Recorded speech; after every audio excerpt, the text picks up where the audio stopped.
छत्तीसगढ़ी गाने देखने के लिए हमारे YouTube चैनल को सब्सक्राइब करें और नए अपडेट्स जानने के लिए बेल आइकन के बटन को क्लिक करें।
नदिया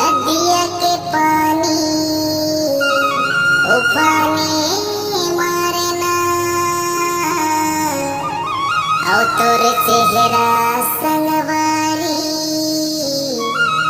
मोर जाने मारना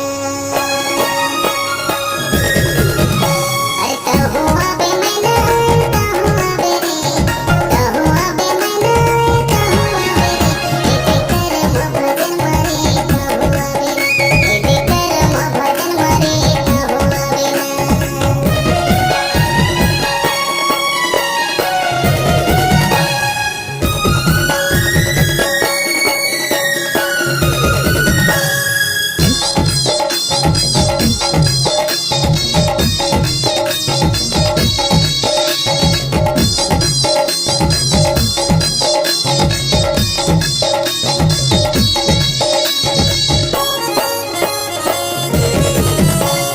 तावा के रोटी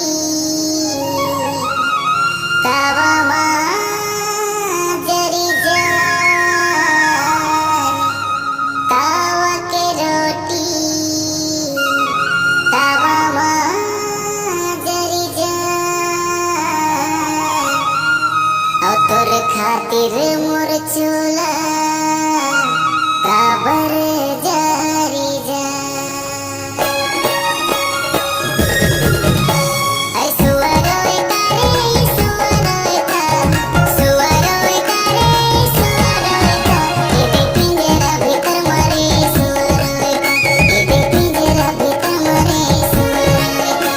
फसाई मोला मैना फसाई मोला रे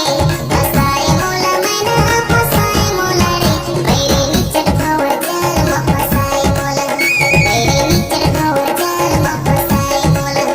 बैरे निचर भवर जाल म फसाई मोला बैरे निचर भवर जाल म फसाई मोला बैरे निचर भवर जाल म फसाई मोला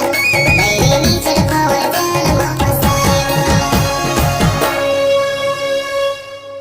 आपकी आवाज ही आपकी पहचान है। यदि आप अपनी आवाज को एक नया आयाम देना चाहते हैं तो चले आइए मल्टी ट्रैक डिजिटल रिकॉर्डिंग के लिए AVM audio video studio Samtarai Raipur. Mobile number 9301523929 और 7869646201। यदि आप नए एवं पुराने गीत सुनना चाहते हैं तो avmgana.com में जाकर गाना फ्री डाउनलोड करें और YouTube चैनल में AVM गाना को सब्सक्राइब करें।